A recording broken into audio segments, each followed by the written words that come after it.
اس کے گناہ معاف کر دیے جاتے ہیں، چاہے سمندر کی جھاگ کے برابر ہی کیوں نہ ہو۔ صحیح بخاری 6405۔ السائحون سیاحت کرنے والے، اس کی تفسیر روزوں سے بھی کی گئی ہے یا طالب علم کے لیے سفر کرنے سے کی گئی ہے، مگر اس کی صحیح تفسیر یہ ہے کہ سیاحت سے مراد اللہ تعالیٰ کے تقرب کے لیے حج، عمرہ، جہاد یا علم حاصل کرنے اور اقارب سے ملنے کے لیے سفر کرنا ہے۔ تفسیر سادی: سیاحت سے مراد یہ نہیں ہے کہ انسان دنیا سے کنارہ کش ہو کر اور عبادت کی نیت سے پہاڑوں غاروں میں چلا جائے، اس لیے کہ یہ رہبانیت ہے اور جس کی اللہ تعالیٰ کے رسول نے ممانعت فرمائی ہے۔ حضرت ابو امامہ رضی اللہ تعالیٰ عنہ فرماتے ہیں کہ ایک آدمی نے نبی صلی اللہ علیہ وسلم سے سیر و سیاحت کی اجازت چاہی تو آپ نے فرمایا، بے شک میری امت کی سیاحت جہاد فی سبیل اللہ ہے۔ ابو داؤد 2846۔ الراکعون رکوع کرنے والے یعنی نمازوں میں، الساجدون اور سجدے کرنے والے یعنی کثرت سے نماز قائم کرنے والے، نوافل کی کثرت کرنے والے گویا کہ وہ ہمیشہ رکوع اور سجدوں میں ہی رہتے ہیں۔ الآمرون بالمعروف اور بھلائی کا حکم دینے والے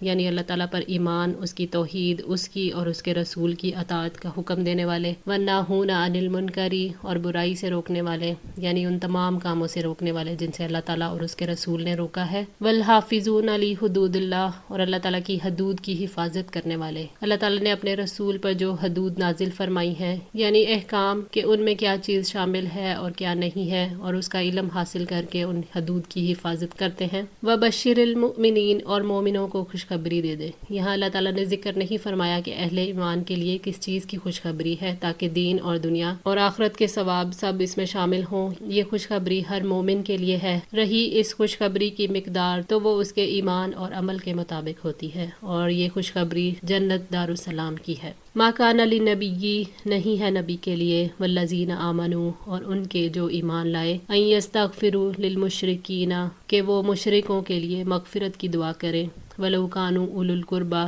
چاہے وہ رشتہ دار ہوں۔ یعنی نبی صلی اللہ علیہ وسلم اور اہل ایمان کے لائق نہیں کہ وہ مشرکوں کے لیے مغفرت کی دعا کرے۔ جو لوگ شرک کی حالت میں وفات پا جائیں ان کے لیے بخشش کی دعا کرنا جائز نہیں، اور نہ ہی ان کے لیے یہ دعا مفید ثابت ہوتی ہے۔ جب وہ شرک کی حالت میں وفات پا گئے تو ان کے لیے عذاب اور جہنم میں ہمیشہ رہنا واجب ہو گیا، چاہے وہ رشتہ دار ہوں۔ سعید بن مسیب نے اپنے والد سے روایت کیا کہ جب ابو طالب کے انتقال کا وقت ہوا تو نبی صلی اللہ علیہ وسلم ان کے پاس تشریف لے گئے۔ اس وقت وہاں ابو جہل اور عبداللہ بن ابی امیہ بیٹھے ہوئے تھے۔ نبی صلی اللہ علیہ وسلم نے ان سے فرمایا کہ ایک دفعہ آپ زبان سے لا الہ الا اللہ کہہ دیجئے، میں اسی کو آپ کی نجات کے لیے وسیلہ بنا کر اللہ تعالیٰ کی بارگاہ میں پیش کر لوں گا۔ اس پر ابو جہل اور عبداللہ کہنے لگے، ابو طالب کیا آپ عبد المطلب کے دین سے پھر جاؤ گے؟ آپ صلی اللہ علیہ وسلم نے کہا کہ اب میں آپ کے لیے برابر مغفرت کی دعا مانگتا رہوں گا جب تک مجھے اس سے روک نہ دیا جائے۔ تو یہ آیت نازل ہوئی کہ نبی اور ایمان والوں کے لیے جائز نہیں کہ وہ مشرکوں کے لیے بخشش کی دعا کریں اگرچہ وہ رشتہ دار ہی کیوں نہ ہوں، جب ان پر یہ ظاہر ہو چکے